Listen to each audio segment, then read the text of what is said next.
사랑하는 성도 여러분, 그리스도인으로서 우리가 이 땅에서 어떻게 살아야겠습니까? 그리스도인이면서도 정작 내가 어떻게 살아야 하는지에 대한 분명한 답을 알지 못하고 혼란스러워 하시는 분들이 참 많이 있습니다. 어느 때는 세상에 부러울 것이 없이 오직 주님 안에서 은혜의 삶, 천국 같은 삶을 사는데, 어느 때는 도대체 이게 뭔가 싶을 정도로 정말 지옥 같은, 그리고 너무나도 힘든 시간들을 보내는 분들도 없지 않아 계십니다. 오늘 하나님께서 여러분들을 예배당으로 나오게 하셨고, 오늘 말씀을 통해서 우리들 구원받은 성도임에 틀림이 없는데, 구원받은 성도가 과연 세상에서 어떻게 살아가야 하는지를 오늘 사도 바울이 증거한 말씀을 통해서 너무나도 분명하고 확실하게 가르쳐주고 있습니다.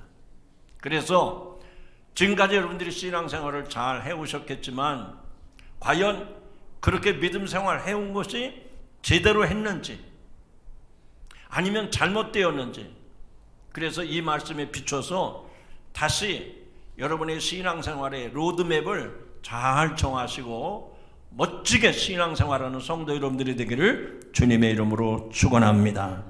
성도 여러분, 우리 구원받은 성도들이 이 세상에서 어떤 삶을 살아갈까요? 본문에 보면 사도 바울은 세 가지를 이야기하고 있습니다. 첫 번째가, 한번 크게 읽어보시죠. 시작. 구원받은 성도는 그리스도의 사랑에 이끌려 삽니다.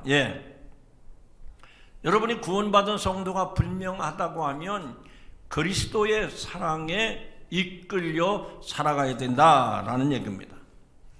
이 세상에는 많은 종류의 사랑이 있습니다. 부모, 자녀 간의 사랑이 있습니다. 또 친구들 사이에 우정을 나타내는 사랑도 있습니다. 그리고 남녀 사이에 뜨거운 사랑도 있습니다. 이 모든 사랑이 다 귀하고 아름답지만 영광스러운 사랑은 우리 죄를 대신해서 죽으신 예수 그리스도의 사랑입니다.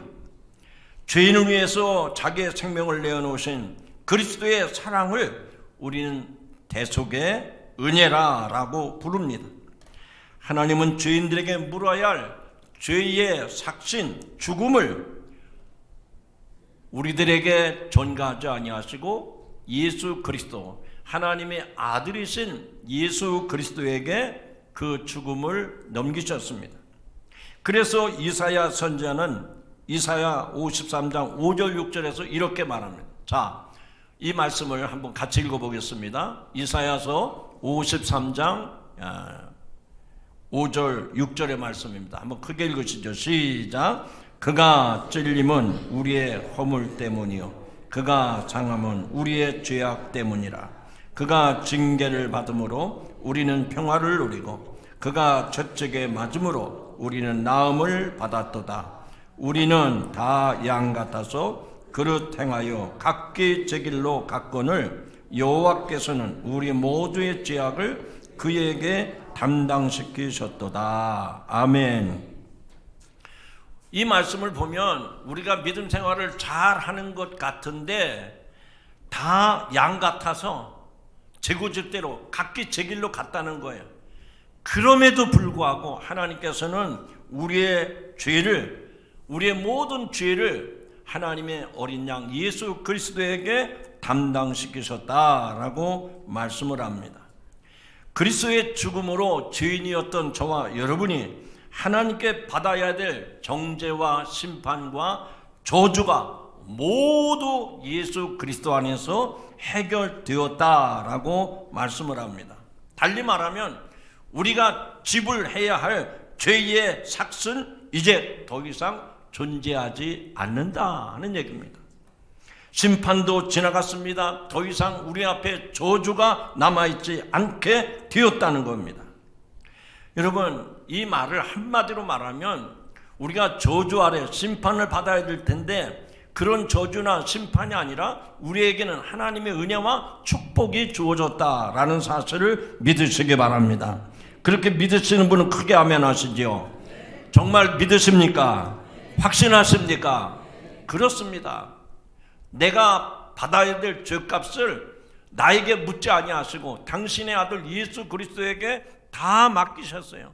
그래서 우리는 하나도 우리가 죄값을 지불하지 아니하고 하나님의 은혜로 우리는 예수 그리스도를 통해서 죄 사함을 받게 된 줄로 믿습니다. 이보다 더 큰 은혜가 어디 있고 이보다 더 큰 축복이 어디 있겠습니까? 우리가 신앙생활하면서 하나님께로부터 받은 축복이 얼마나 많은지 몰라요. 물론 기도해서 응답받은 것도 있죠. 때마다 순간마다 하나님이 인도하시는 그 손길을 우리는 받기도 합니다. 그리고 하나님께서 눈동자처럼 우리들의 가정과 우리들의 자녀와 우리의 육신과 영혼을 보호해 주심을 믿으시기 바랍니다.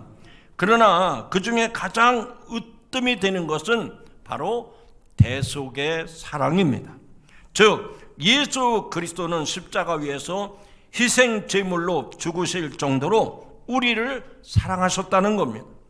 바로 사도 바울은 그 십자가 사랑이 우리를 강권하시는도다라고 말씀을 합니다.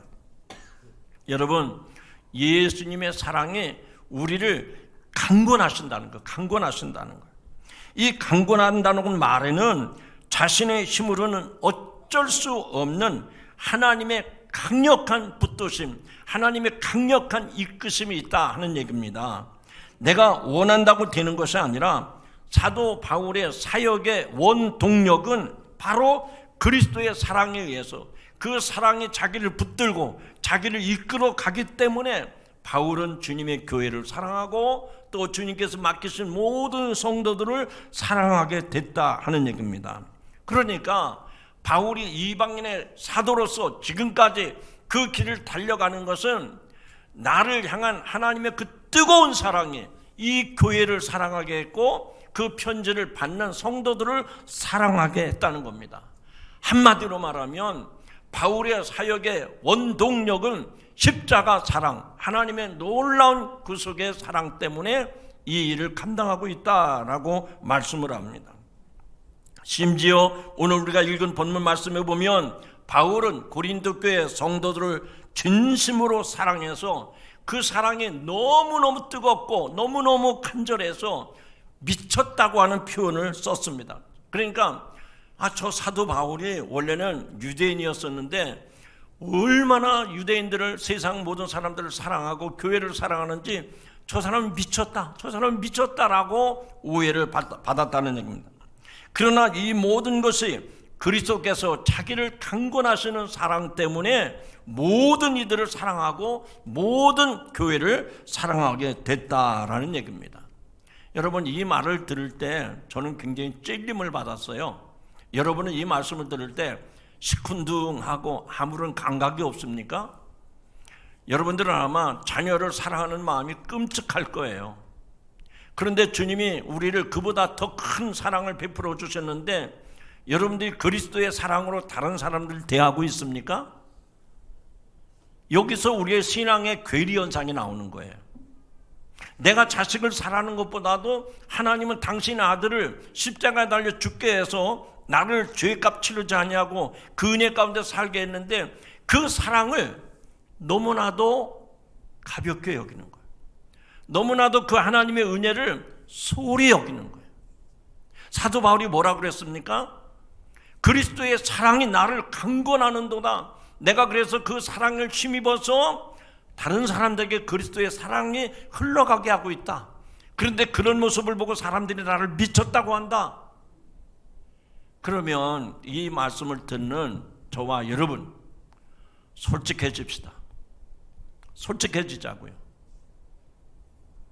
무엇이 솔직해져야 됩니까? 우리가 구원받은 성도라면 사도 바울은 그런 사랑을 받았어요. 그 사랑에 사도 바울을 붙들고 있다고 했습니다. 그 사랑이 이 사도 바울을 강력하게 푸시하고 있다고 그랬잖아요.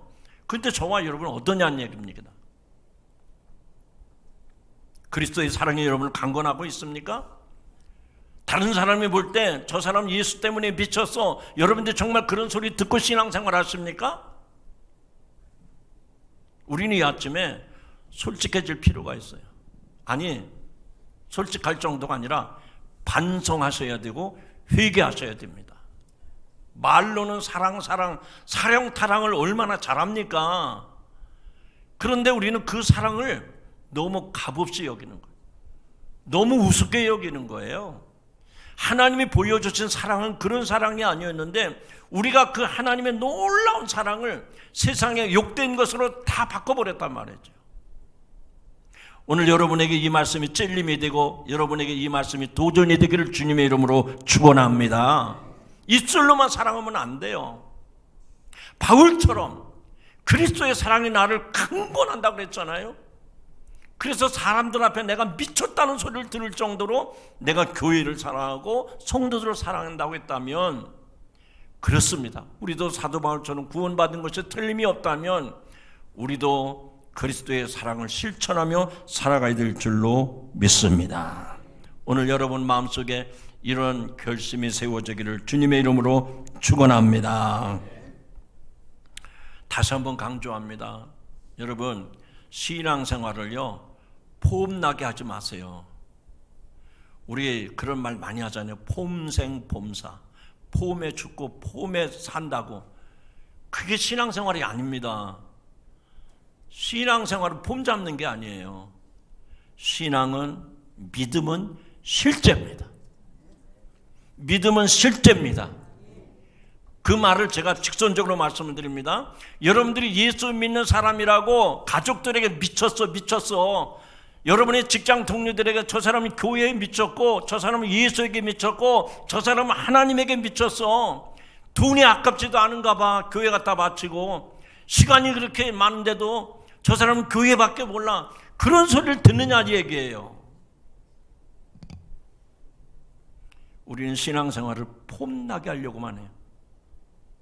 힘든 거는 요리조리 빠져갑니다. 그리고 할 만한 것만, 만만한 것만 하려고 그래요.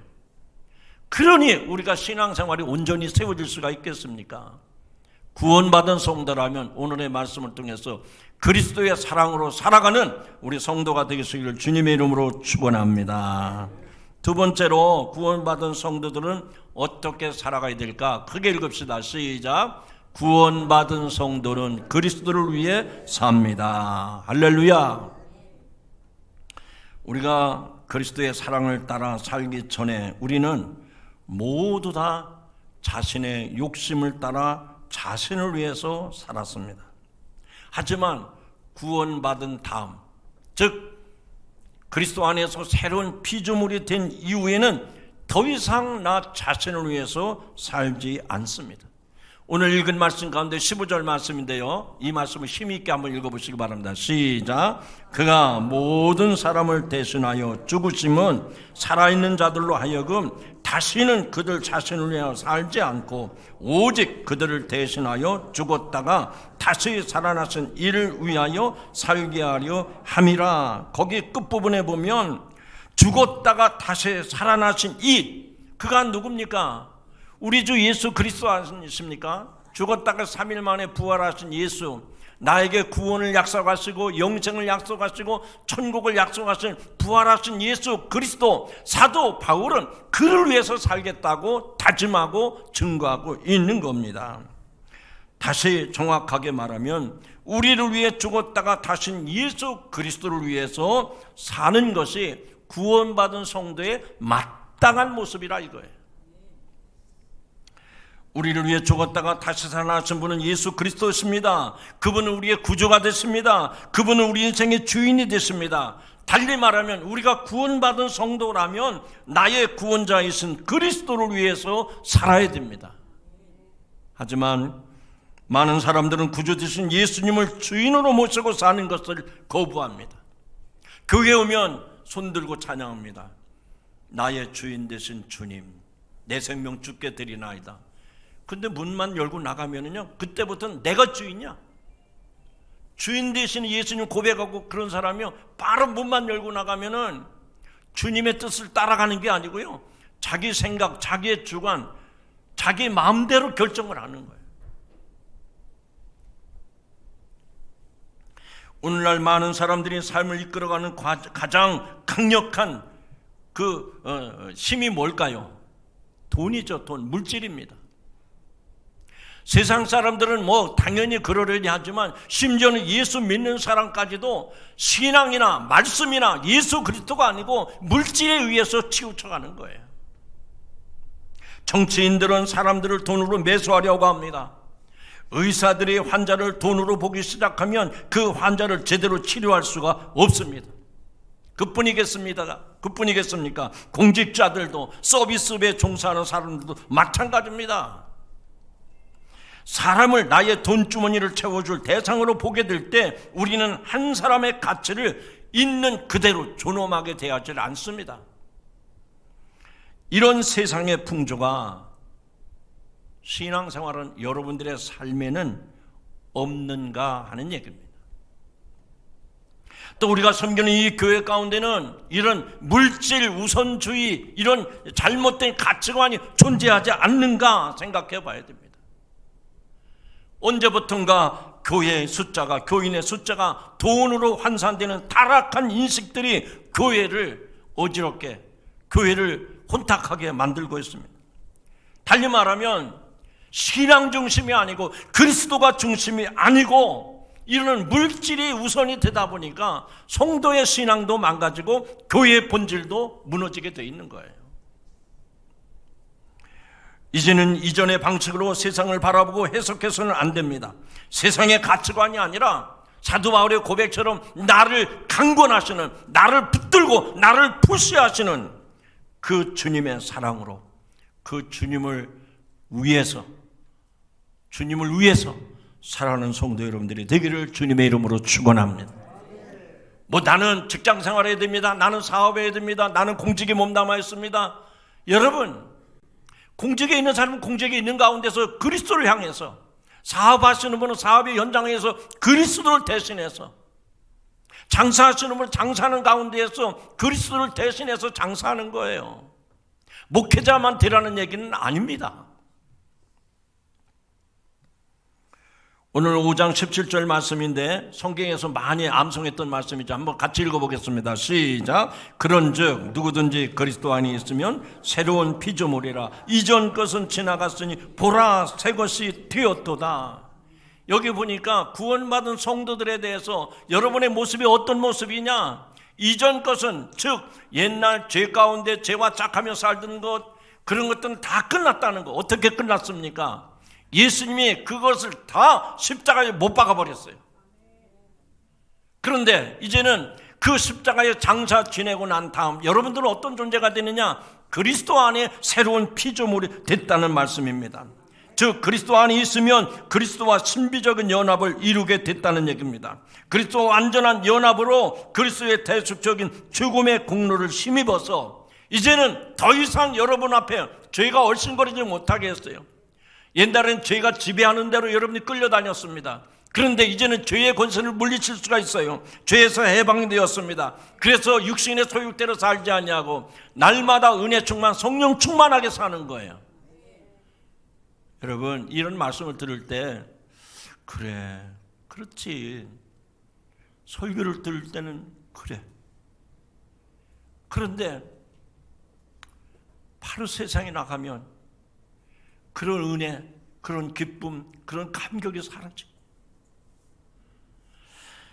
여러분, 이제 그리스도 안에서 예수 그리스도가 대속의 십자가 죽음을 당하셨기 때문에 여러분의 죄를 다 장사 지낸 줄로 믿고 하나님의 자녀로 당당하고 떳떳하고 자신 있게 살아가시기를 주님의 이름으로 축원합니다. 그래서 여러분들이 살아가는 삶의 모습을 볼 때 저 사람이 예전에는 그냥 따라가 왔는데, 예전에는 그대로 좋은 게 좋다는 식으로 같이 지냈는데 저 사람이 변했네. 저 사람이 이런 것도 거절하네. 이런 거는 저 사람이 분명하게 거부하네. 이런 소리를 들어야 돼요. 그런데 예수 믿는 사람도 별 수 없어. 돈 주면 다 넘어가. 예수 믿는 사람도 먹는 거 한 방이면 끝나. 이렇게 뒷담화를 들으면 하나님 영광 가리우고 여러분에게도 부끄러운 일이고, 거기에서 무슨 선한 열매가 나타나겠습니까? 거기에서 어찌 구원의 기쁨과 감격과 기적을 경험할 수가 있겠습니까? 오늘 이 말씀을 듣는 가운데 성령이 감화 감동하심으로 말미암아 여러분에게 그런 삶의 변화가 나타나기를 주님의 이름으로 축원합니다. 축원합니다. 사랑하는 성도 여러분, 우리는 그리스도 안에서 새롭게 된 피조물이에요. 변화된 신분입니다. 그래서 우리는 새로운 피조물답게 살아가야 됩니다. 로마서 6장 2절 3절의 말씀을 제가 읽어봅니다. 죄에 대하여 죽은 우리가 어찌 그 가운데 더 살리요? 무릇 죄 그리스도 예수와 합하여 세례를 받은 우리는 그의 죽으심과 합하여 세례를 받는 줄을 알지 못하느냐? 우리가 그리스도 안에 있다는 것은 우리가 죄에 대해 이미 죽은 사람임을 말하는 겁니다. 죄에 대해서는 이미 죽었어요. 죄에 대해서는 이미 장사 지냈습니다. 그런데 그 죄가 스물스물 자꾸 여러분의 환경 가운데서 되살아난다면 아직도 죄에 대해서 죽은 사람이 아니에요. 여러분의 정욕이, 여러분의 물욕이, 여러분의 어떤 자신, 어떤 이런 것들이 자꾸만 살아나면 죄에 대해서 죽은 사람이 아니에요. 우리가 계속 죄와 싸우고 있지만 우리는 이미 거룩한 백성의 자리에 있음을 기억하시기 바랍니다. 우리 자신을 위해 죄에 대해서는 죽은 자로, 하나님에 대해서는 살아있는 자로 여기며 살아가야 됩니다. 오늘 이 말씀을 듣는 사랑하는 성도 여러분, 여러분의 삶 가운데 이런 구원의 놀라운 역사가, 내가 그리스도 안에서 새로운 피조물이 됐다는 사실을 기억하시고 그리스도를 위해서 그리스도와 함께 살아가는 성도가 되기를 주의 이름으로 축원합니다. 마지막 세 번째로요, 구원받은 성도는 어떻게 살아야 됩니까? 따라합시다. 구원받은 성도는 그리스도의 사신입니다. 이제 그리스도의 대속의 사랑으로 새로운 피조물이 된 우리는 그리스도의 사신으로 부름을 받았습니다. 그리스도의 대사로 대사로 부름을 받았다는 겁니다. 우리가 전에는 하나님과 원수되었던 사람이었었는데 이제는 그리스도 예수 안에서 새로운 피조물로 삼아주심으로 더 이상 주님과 적대적인 관계가 아니라 가장 가까운 관계, 가장 믿을 만한 관계. 여러분, 나라에서 대사를 보낼 때 아무나 뽑아서 보냅니까? 믿을 만한 사람, 신뢰할 만한 사람을 뽑는 것 아니겠습니까? 그렇다면 우리 예수 믿는 성도 여러분 한 사람이 사람 볼 때가 아니라 주님이 보실 때 신뢰할 만한 사람, 믿을 만한 사람, 무엇이든지 맡길 만한 사람, 그런 성도가 되기를 주님의 이름으로 축원합니다. 제가 올해는 목회 40년인데요. 정말 40년 동안 많은 사람 만나봤어요. 많은 사람을 경험했습니다. 그런데 두 종류의 인간이 생각나요. 한 사람은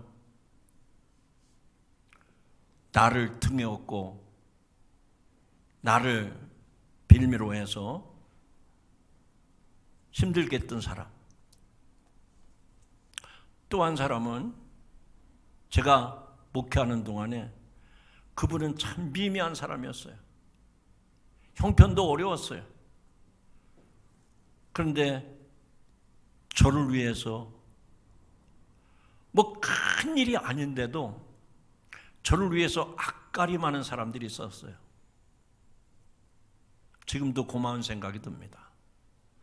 그래, 주님도 이런 사람들을 보고 목회하셨겠구나 하는 생각이 들어요. 여러분, 이 세상에 수많은 사람이 있는데 하나님께서 하나님 나라 모든 일들을 누구에게 맡길까요? 믿을 만한 사람, 신뢰할 만한 사람, 내가 주님의 일이라면 세상의 모든 것 다 내려놓고 제가 하겠습니다, 이런 사람을 주님의 그리스도의 대사로 세우심을 믿으시기 바랍니다. 여러분, 이런 말씀을 들을 때 나는 가진 것이 없어서요, 나는 배운 것이 없어서요, 나는 능력이 안 돼서요, 그런 말씀하지 마세요. 주님은 그렇게 따지지 않습니다. 그런 세상의 셈법 가지고 우리들을 보지 않으세요. 부족하고 허물 많은 저도 그 사람이 저를 위해서 힘이 되어줄 때 눈물 날 정도로 고맙고 감사했어요. 그런데 전능하신 하나님은 그걸 모르시겠습니까?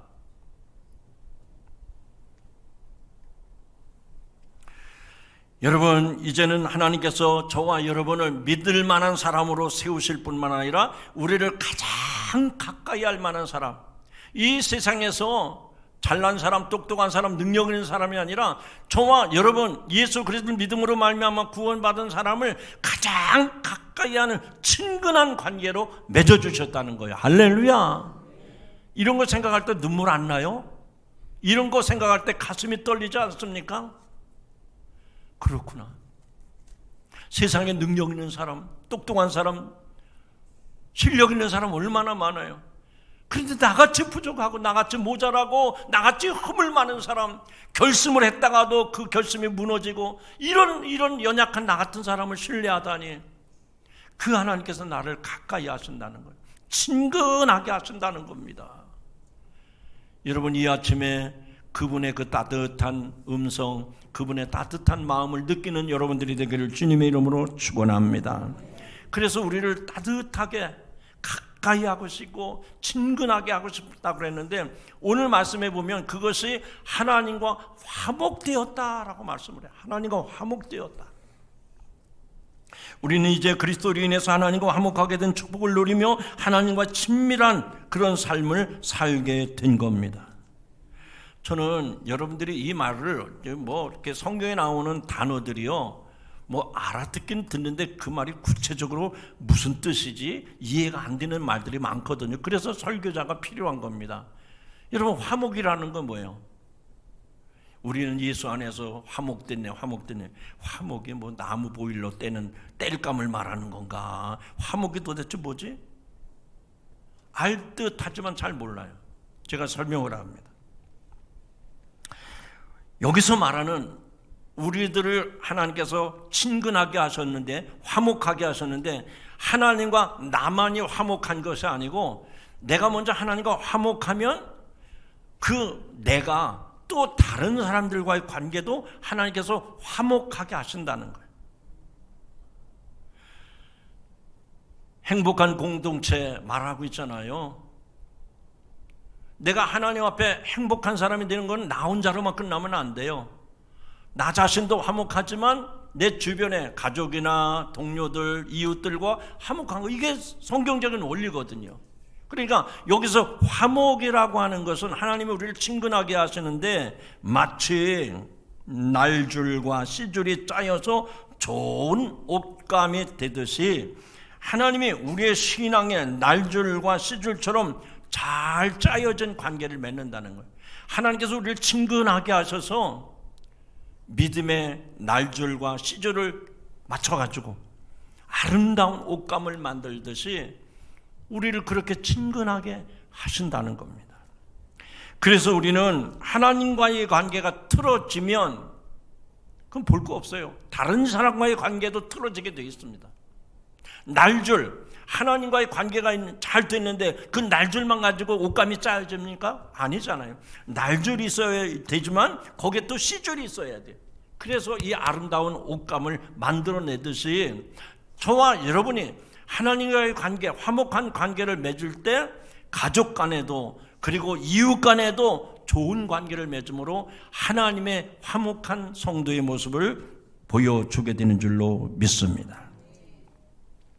그래서 사도 바울은 오늘 본문의 말씀을 통해서 우리를 구원받은 성도는 세상에서 화목하게 하는 사신으로 살아가야 된다라고 말씀하고 있는 겁니다. 한 가지 예화를 말씀드리고 말씀을 맺히려고 합니다. 아이언사이드라고 하는 박사님의 글에 이런 내용이 있습니다. 한 여자 자객이 영국의 엘리자베스 1세 여왕을 암살하려고 경비병으로 남장을 하고 궁에 들어갔다가 그만 체포되었습니다. 그래서 재판을 받게 되었는데 여왕이 친히 나와서 재판을 합니다. 제가 나쁜 사람에게 고용이 되어서 이렇게 엄청난 죄를 지었지만 저에게 은총을 베풀어 주시기 바랍니다. 그 자객이 그렇게 얘기하니까 여왕이 다시 되묻습니다. 그러면 내가 너를 살려준다면 그 대가로 무엇을 하겠느냐?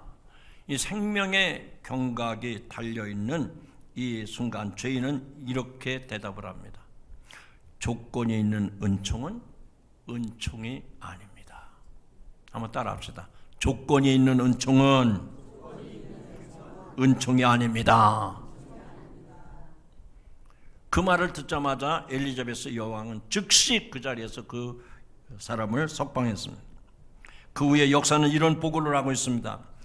여왕에게 그녀만큼 신실하고 헌신적인 종은 없었다. 평생 여왕의 명예를 높이는 일에 생명을 바쳐 일했다는 것입니다. 이것이 은혜요, 은혜 입은 자의 삶입니다. 성도 여러분, 바울은 주의 종이 되고 사도가 된 것처럼 여러분 자신도 하나님과 화목할 뿐만 아니라 모든 사람들을 주님에게로 이끌어가는 그 직분을 잘 감당할 수 있기를 축원합니다. 이제 정리합니다. 구원받은 그리스도인의 삶의 원동력은 어떤 것일까요? 바로 그리스도의 강권하시는 사랑입니다.